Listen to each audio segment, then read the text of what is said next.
Doing great.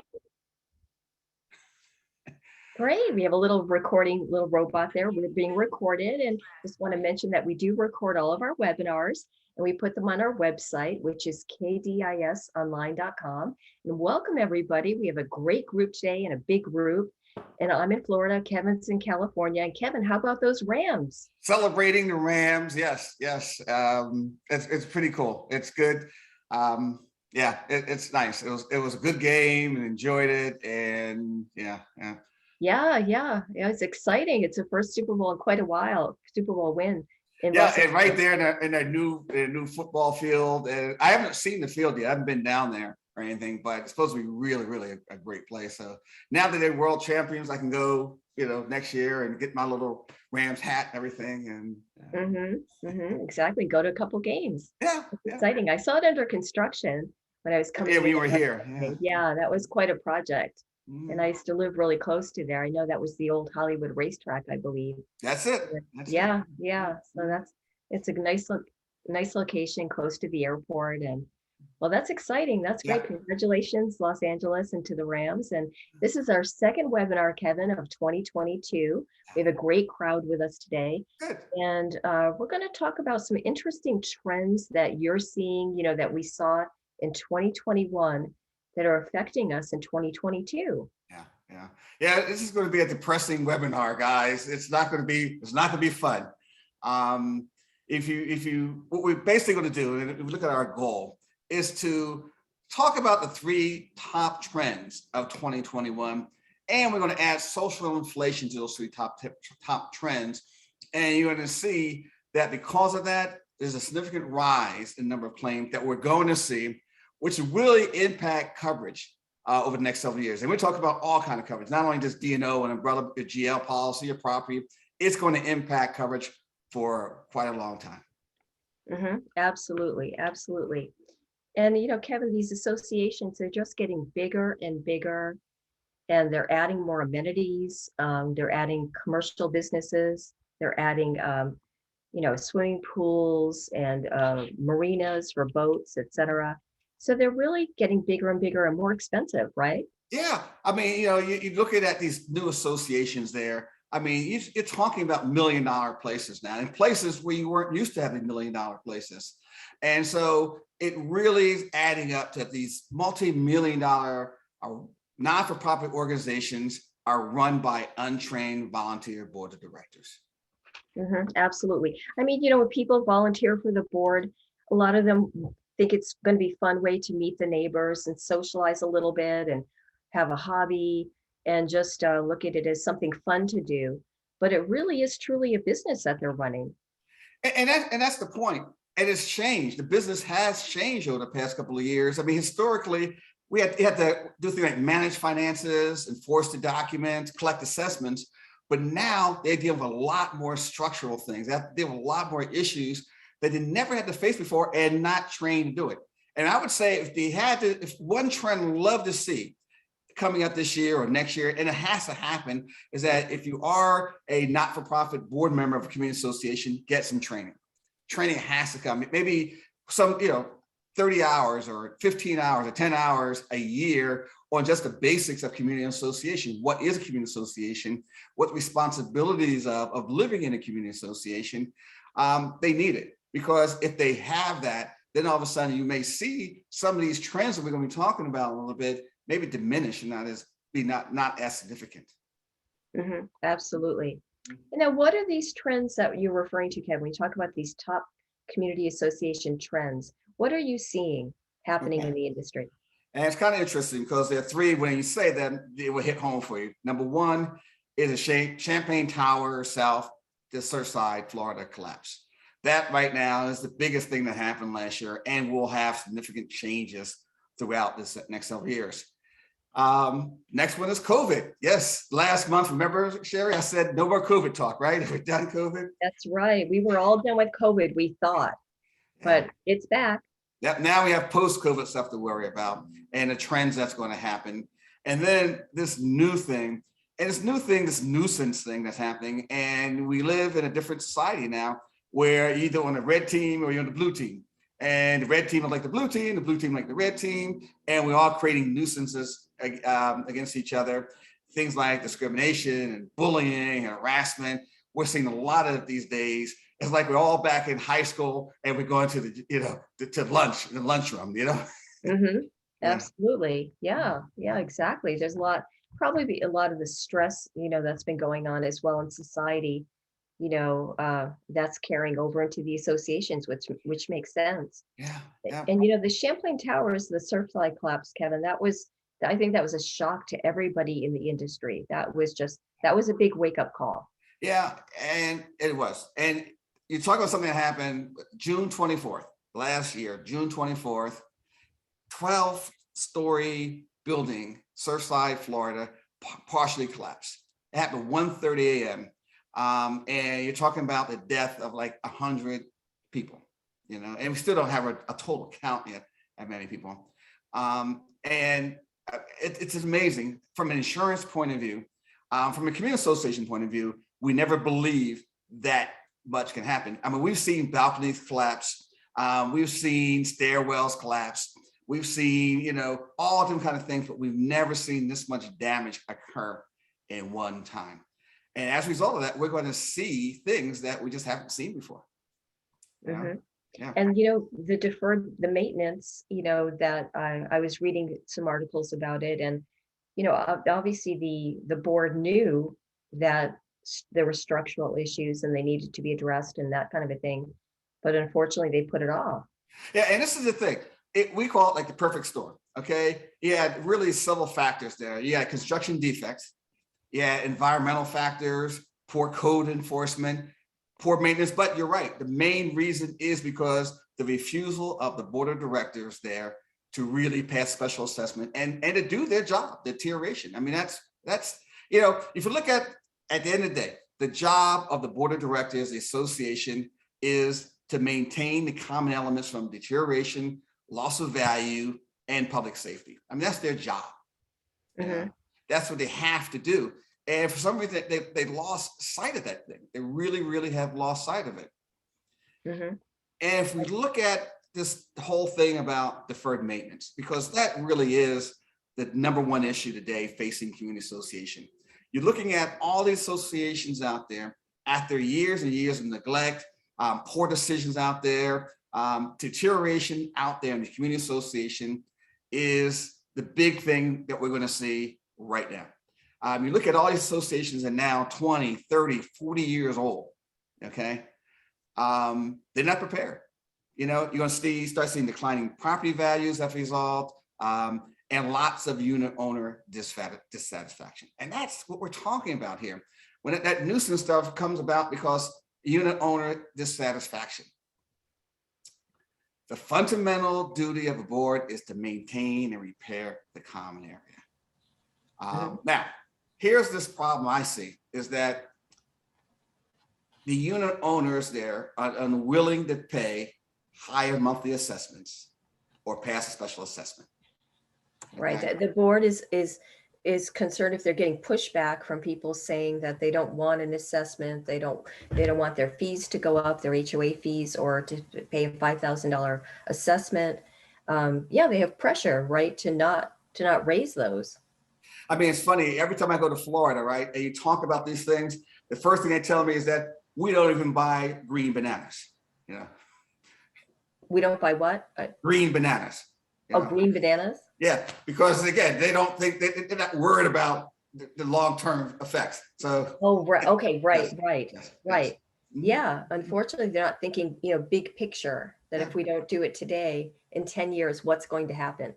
And what ends up happening, you see things like leaky roofs and crumbling roads, parking, rotting wood, the balconies. I mean, the balconies right now, in California, because of this alone, California passed a law that says balconies have to be inspected. Okay. And as a result of these balconies being inspected, historically, you have cosmetic repairs. Okay. You kind of plaster over it and you're okay. Now, all of a sudden, because of what happened in Surfside, that person who's doing the plastering will look harder, because guess what happens if he sees some structural damage in there and he doesn't do anything about it, or even if he doesn't see, you go back and look at all the people that's going to be sued. from Surfside, all the different contractors there in the city, in the state, in the county. It's just so many people in there because, again, once something like that happens, it really, really creates a problem for us all. Absolutely. Um, And now, Kevin, now what's happening as a result of Surfside with the insurance world, the insurance side of things?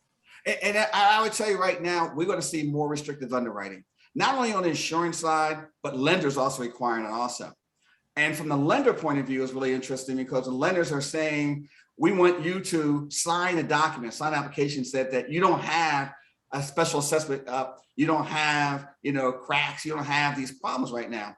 And guess what? If you sign that there and it's not true, guess what? You could be held liable for it. So you have all these people right now who want to get lending, and Fannie Mae and Freddie Mac are saying you have to fill this, complete this. The lawyers are saying don't complete it. Do not complete it because you don't know. You don't know if there's a problem or not. So these are issues that are really coming up. And from an insurance point of view, we're doing the same thing. We're looking at things like reserve studies. We're looking at things, special assessments, and determining that what's going on, the value of this association. Is it going to be an issue for us in the future? So we're starting it. We know it's going to be a change. And again, this is going to be one of the biggest changes that we're going to see over the next several years. Absolutely. There's just so much responsibility now, just so much.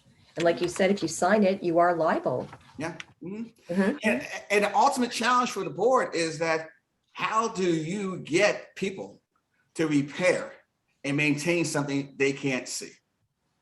Right. We want to get a special assessment. We want to do say everybody in our association has to spend $75,000 or $100,000 per unit owner. Okay. And guess what? They can't even see the damages. It's different if it's funny. If you live in a community association, if you go in there and you see your grass is brown and the sprinklers are broken, guess what? You're going to yell and say, hey, fix the grass, fix the sprinkler. Okay.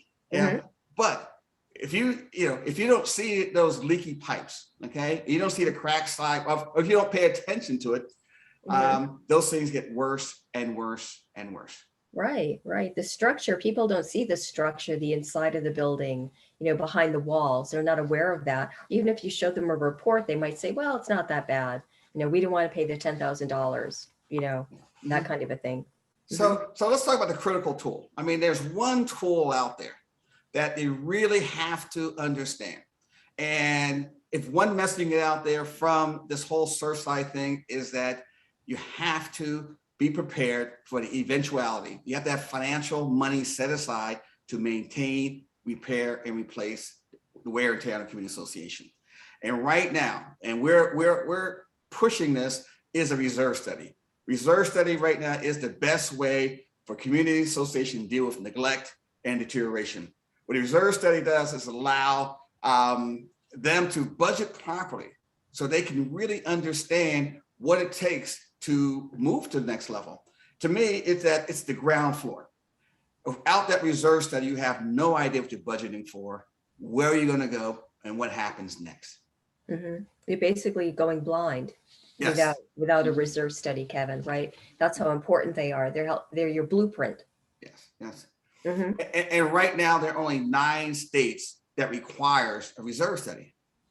Okay. Interesting. That's all. Yeah. That's incredible. And again, how can you budget? How can you know if you need new roofs, if you need new anything without a reserve study? Absolutely. I would think that after Surfside that might change, but it might take a while. Again, it's going to change because lenders are going to require it, and eventually insurer is going to require it also, because it's the basic. Without that reserve study, you don't know the life of the things you need. So it's critical. It really, really is critical. And it should be a credential reserve study specialist. Not just an engineer, somebody who has credentials, either a professional reserve analysis or reserve specialist. Make sure you have a really proper person there that really understands and know what they're doing. Absolutely. Reserve studies are extremely important, especially with everything going on. They're more important than ever. Mhm. Yeah. Kevin, these owners, what if they feel they don't have the resources to pay for a huge multi-million-dollar restoration project or, massive construction project? That's a big challenge, right? That they're facing, that a lot of Mhm. associations face every day, basically. Yeah, that is a problem right now because you don't have that $75,000. In other words, if I live in a community association and they need to a major construction, and again, just repairing all the balconies, is going to cost you several, it could cost you millions of dollars. So what do? A loan. I mean, number one thing that a lot of them do is get a loan because again, you can't just say we want to special assess everybody for $100,000 or $75,000 because the board needs unit owner authority because they don't have the authority to do it. They don't have the authority to say right now and pass special assessment to charge everybody. They need full authority from the unit owners right there. And the unit owners are not going to do it because the unit owner is going to say, hey, I can't afford that kind of money. So you're really going to have to decide how you're going to do it. One more interesting thing that's happened right now is that we're seeing something called deconversions. Okay. And A what's that? deconversion is where these associations out there can't afford to maintain a property anymore. They sell them to the developer and turn them into apartments. Ah, okay. Okay. Interesting. Mhm. That's kind of a last resort, I would think. That's the last resort. But you have to think about it because, again, if you live in a community association and all of a sudden you have this big bill coming at you, it may be the only option that is well, maybe we need to sell it to a developer before it comes down. So the Because the negotiation. other option is the hope that doesn't come down. Right, exactly. Yeah. For safety's sake, I mean, if you don't have the money in the budget to fix the building properly, and it's not going to be safe eventually to live in, then that would make sense. That would make sense as a last resort anyway.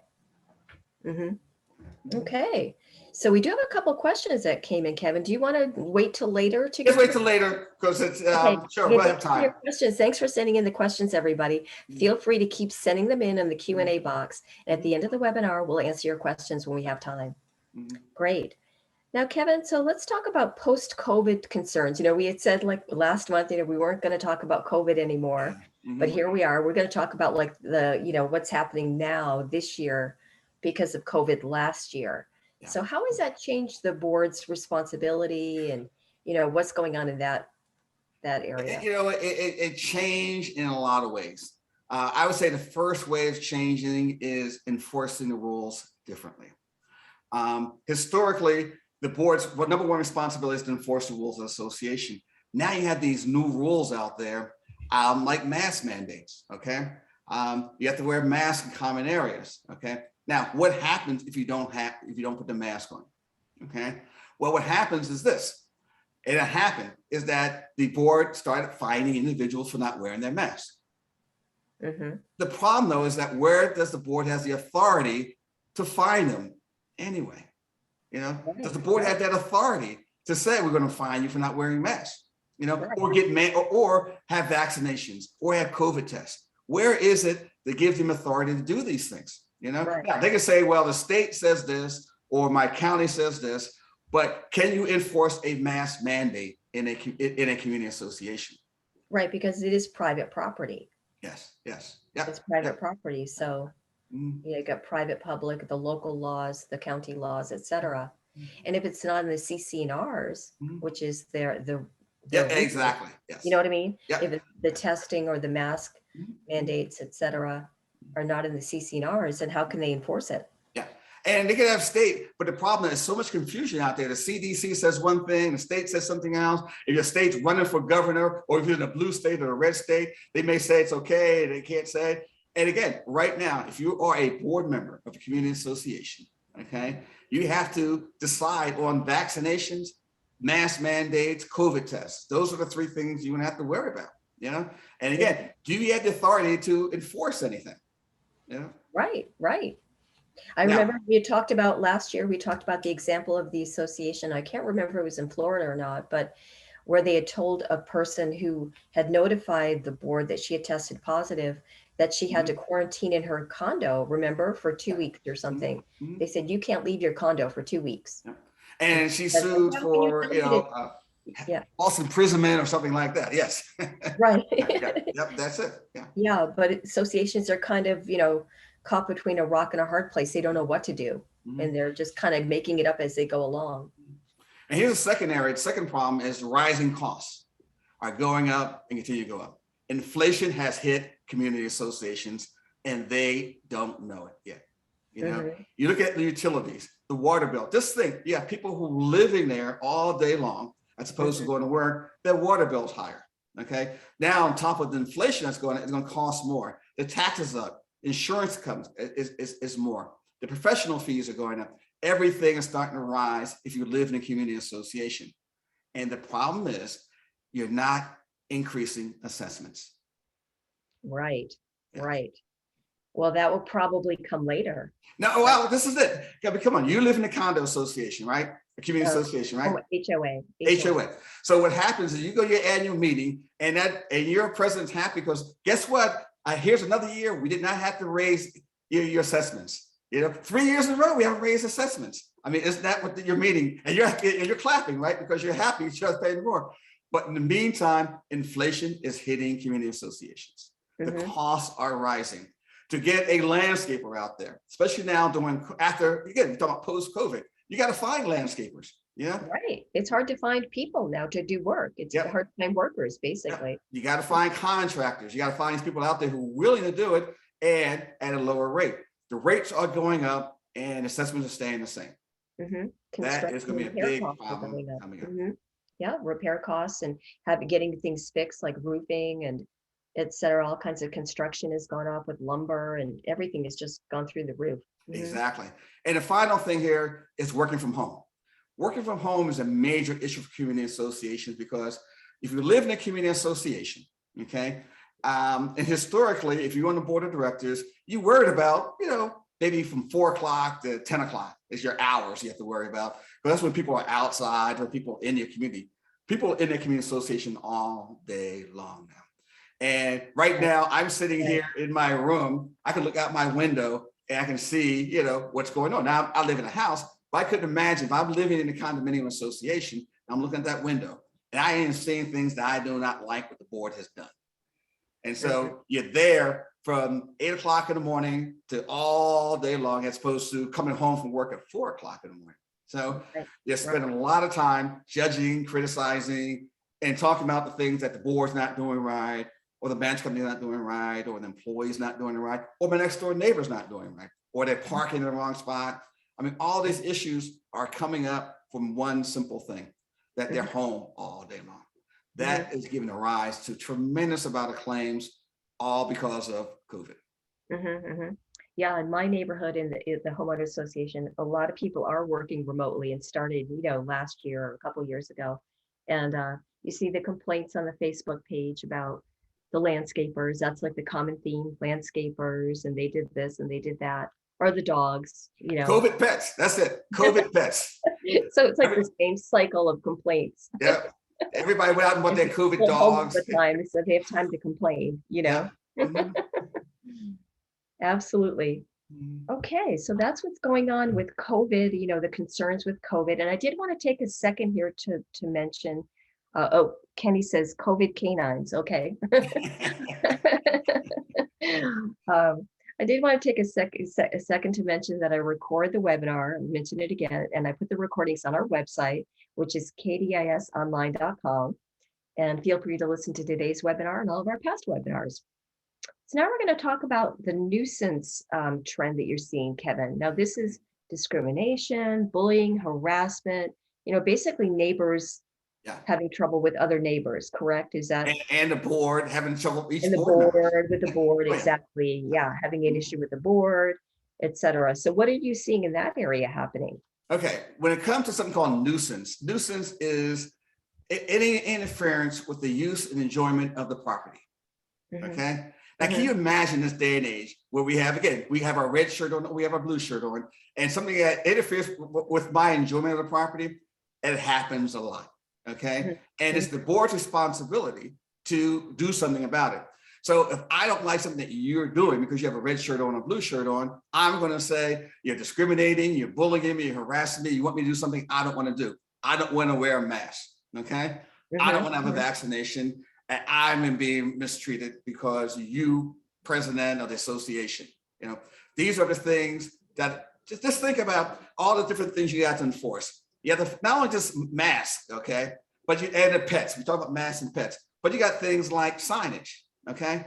You're looking at your window right now and you're seeing signs there. Now, it's okay to put a sign out there that says, hey, my son graduated with honors, okay? But somebody else put another sign out saying something that's derogatory, you know, against certain class of people or a certain group of people that I'm comfortable with, then all of a sudden, you know, we have an issue with that sign, okay? Mhm. Mhm. Mhm. And you have people whose job is to do nothing but get mad and pull up the signs they don't like, you know?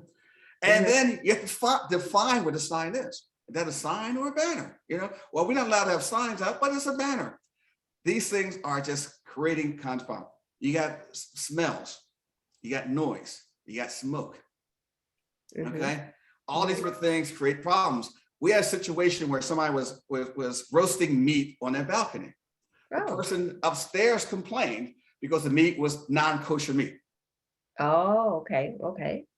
Yeah. I mean, everything from, you're right, having a barbecue, Mhm. could be an issue, especially in such close living conditions. You know what I mean? A balcony above a balcony, a dog walking really loud, or a dog playing in a house. Or the You children playing too loud and Children playing too loud. Exactly. And with more people being home than yeah. ever before during the day and all night and all weekend, you know, Can you realize how loud an elevator is if you're home all day long?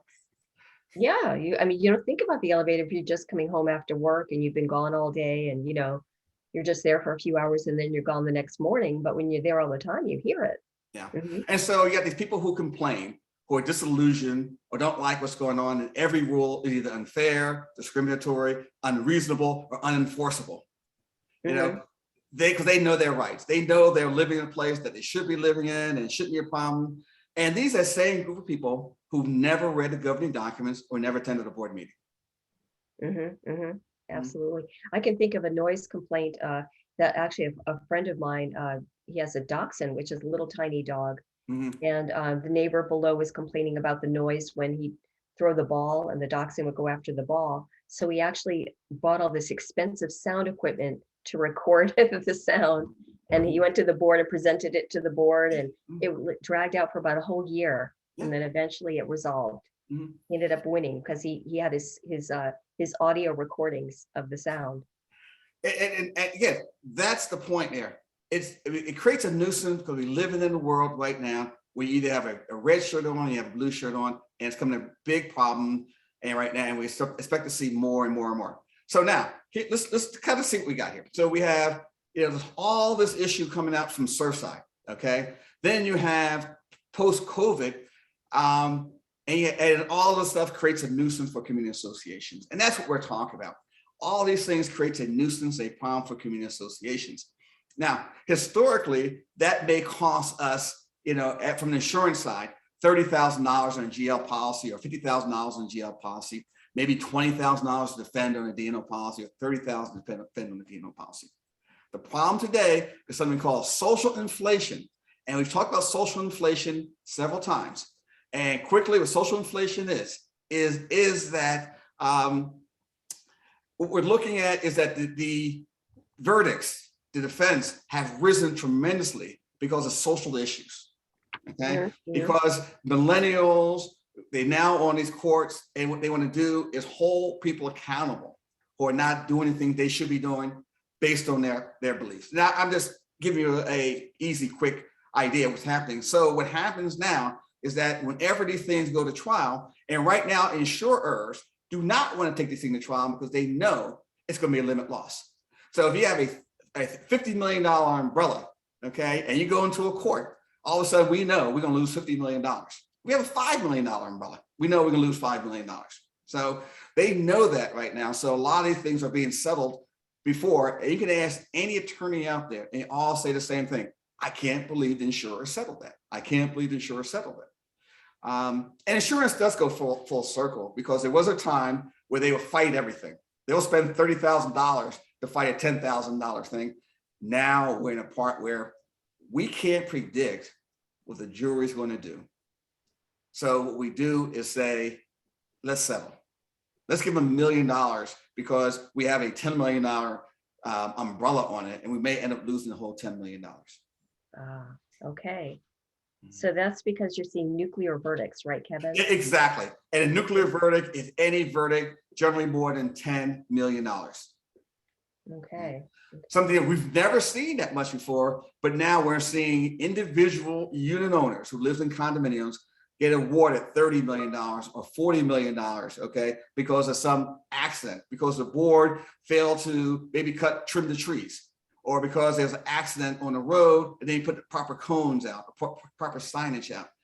These nuclear verdicts are really the things that's really destroying, really not destroying, but hurting, really hurting the insurance industry. That's why the rates are going up. Because now all of a sudden it's like people who live in these community associations have just won the lottery. Right.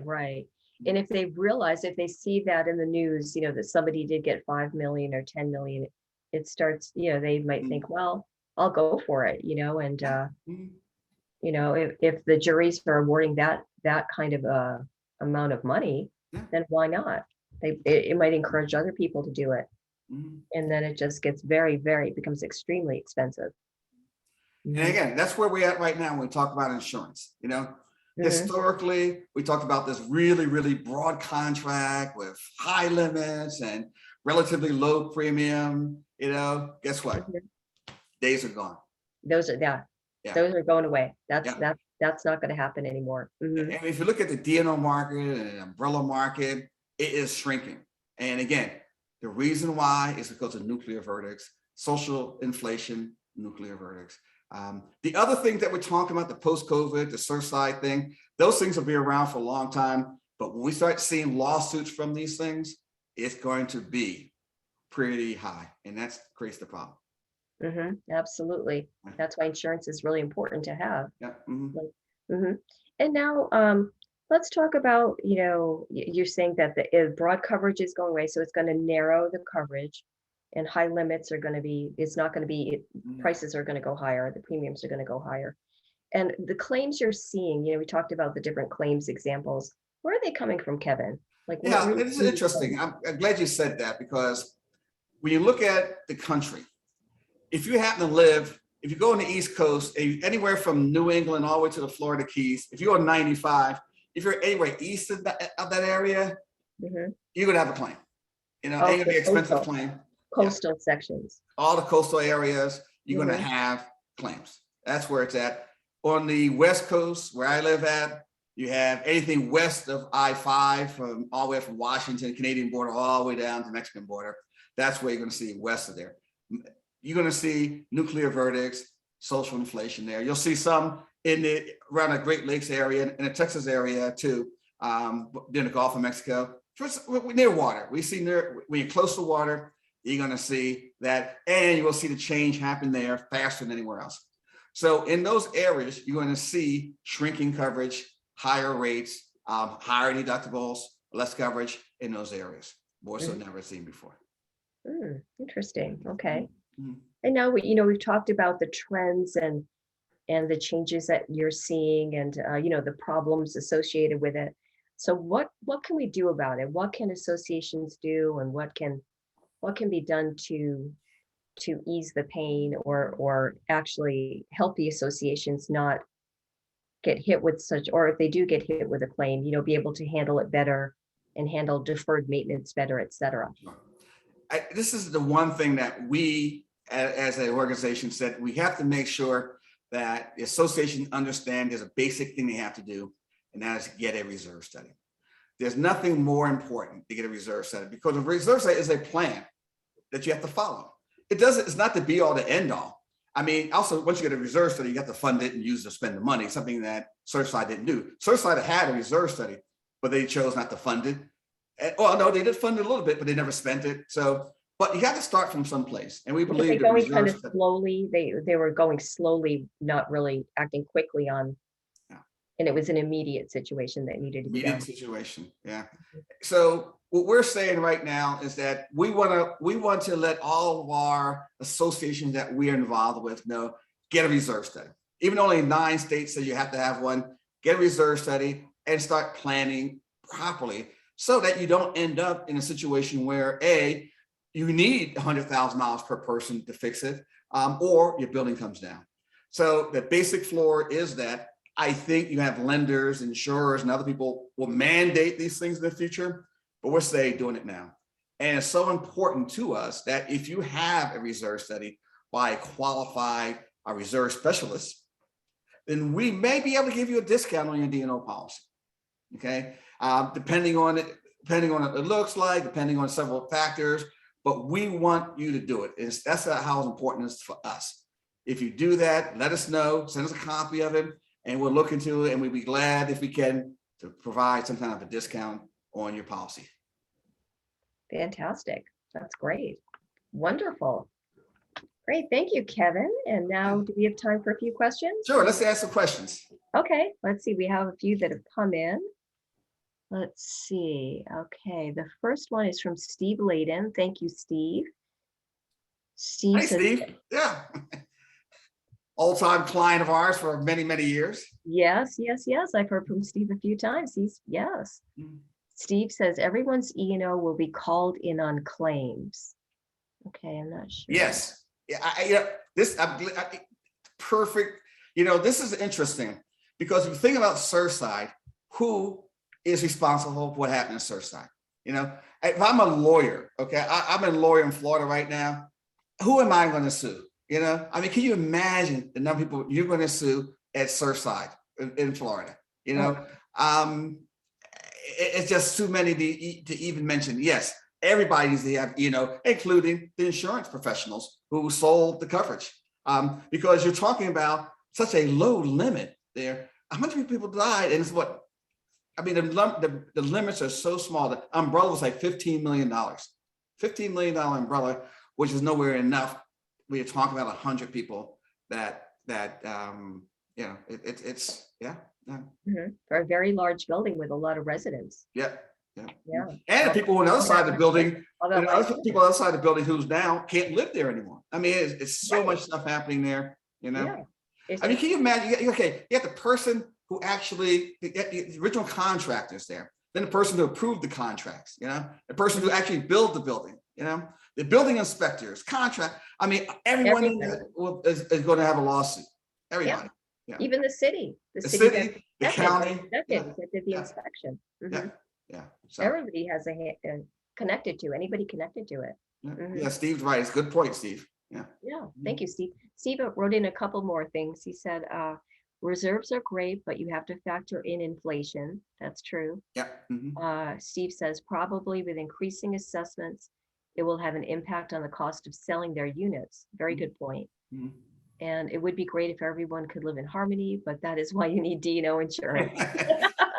Wow. That's a lot. Great. That's a great point.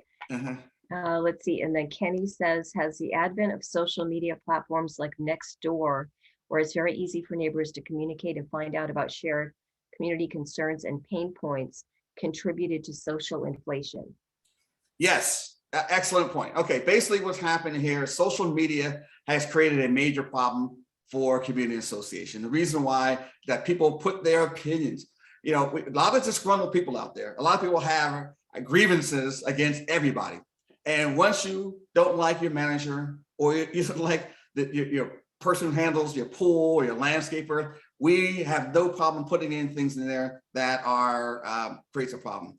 We had a $3 million lawsuit, okay, in California, where somebody put in that the manager or the person who took care of the club, okay, was a pedophile, okay, or something to the extent like that. It wasn't, it was something that was really, really bad.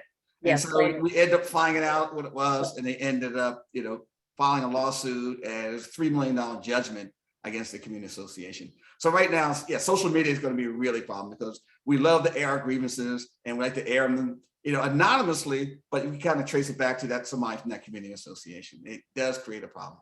Absolutely. Yeah, and just in my neighborhood alone, on our Facebook page, I said the two big complaints were the dogs and the landscapers, and somebody put a picture up of somebody not picking up their dog's business. Yeah. They actually videotaped them and then put it up on the Facebook page. Yeah. Okay. And See, the administrator came on and said, take that down. We Yep. can't put that on our Facebook page, So they were trying to shame we them. do it. We do have, it's interesting. Do we have privacy outside? Do we have, now I'm inside my unit, there's privacy, but do I have privacy outside? Well, we don't know. We probably don't, but that doesn't stop somebody from suing, for invasion of privacy, And that's the problem is that We because want I've been, people to see our video on the Facebook page, and yeah, absolutely. And Kevin, we have a question from David Cole. Thank you, David. Thank you so much for your question. He would like to know, what are those 9 states? Do we have them? Don't know. We can let you know. We can let him know. Yeah. We'll That's a let good you know. question. Yeah. We'll let you know. Yeah. And Steve also has another comment. Great dealing with Kevin Davis for over 35 years. So he says, hey, and then let's see. Oh, Oregon is one, I guess. Okay. Sarah says, thank you, Sarah. And then JC has a question. How often is it that you come across D&O policy language that limits or excludes nuisance, managing discrimination, bullying, and harassment? Oh, wow. A lot. Again, yes, okay. Nuisance is if you have a nuisance situation, or first of all, a lot of policies exclude discrimination and harassment, okay? However, though, a nuisance can be something simple, and that is that the elevator operator, noise in the elevator, okay? That's a nuisance to me, okay? So you gotta do something about it. Well, noise can be excluded under some policies. Okay, so you have something like that. Or there's certain things that can be excluded in the coverage if I'm suing because I just want the elevator fixed. I don't want any damages, I want. So if I'm suing for something that has to be completed as opposed to I want money, then you're talking about a lot of exclusions in the policy because now you're talking about a non-monetary damage claim versus a monetary damage claim. So yes, you gotta be really, really careful in terms of your D&O policy to make sure you do pick up nuisance, harassment, discrimination, those kind of things. Yeah. Okay. Thank you, Kevin. And now Sarah Annie, thank you, Sarah, for a question. She'd like to know, she says, how is the board supposed to do the maintenance work on the buildings when the owners aren't willing to pass the assessments that are needed to do the work? Yeah. And you know what, again, that is the number one problem you have because again, maintenance is not insurable, okay? So if you have a maintenance problem, the D&O policy, the GL policy is not going to pick it up. They're not a maintenance contract. So if all of a sudden the board is sued because I'm looking outside my door and I see the balconies are cracked, balconies need to be replaced, there's fences that need to be broken. The problem is it's not a GL claim because when's the occurrence? When did it actually occur? There's no occurrence date. The building came down. We knew that building came down. That's an occurrence. But the wear and tear, we don't know. So it's so important that we tell people to get a reserve study and to reserve properly so that when that day comes, you have a problem. Because right now you have a situation where the balconies have to be repaired and they find out that there's structural damage. Everybody has to move out. Everybody's moved out and what kind of coverage do you have? Everybody moved out of the association, because of wear and tear, now you have to repair it and build it. That's why we're seeing things like tearing buildings down and moving them into apartments, Yeah. Absolutely. Great. And then Sarah has a comment. She says, it's important that the reserve study also include plumbing, electrical, and heating, even if the unit owner is responsible for replacing those. Most of the reserve studies that we see don't include these components, even though the insurance company wants to see them upgraded. Yeah. So that's an interesting comment. Thank you, Sarah. And let me go down a little bit further here. We have a lot of comments. Let's see. Well, she made another comment about Surfside. about they were shut down twice. I think that's it for questions. Okay. Okay, unless we have one over here. Oh, we have one more question that's coming from Steve. Thank you, Steve. Would arbitration help mitigate expensive legal costs? Yeah, the problem that you can't force the other side to go to arbitration. Simple as that. Right. These are divorce cases, Steve, meaning this. I'm emotionally locked into this thing. So if you tell me to go to arbitration and I have to agree to what this guy's saying, I'm not going to do that. I want my attorney, who I've known for 20 years, who I'm paying him out of my pocket to defend me. I don't care how much money it costs. So yes, arbitration is great, but I have been wronged because you said my dog is not allowed. I got to carry my dog through the lobby, and I don't want to do that anymore. So and I will fight it, and I don't care how much money it costs. So you can't force them in arbitration. So. Yeah, people are emotionally invested in it. Mhm. They're invested in it. They want to be proven right. Mhm. Okay. Okay, well, great. Well, All right, thank you, good. Kevin. Thank you for a great webinar, Kevin, and thank All you for right. all your great questions, everybody. And please join us in March. And again, I record all of our webinars and put them on our website, which is kdisonline.com. So have a great afternoon, and we'll see you in March. Thanks a lot, Kevin. guys. Thanks, everybody. Take care. Thanks for joining us.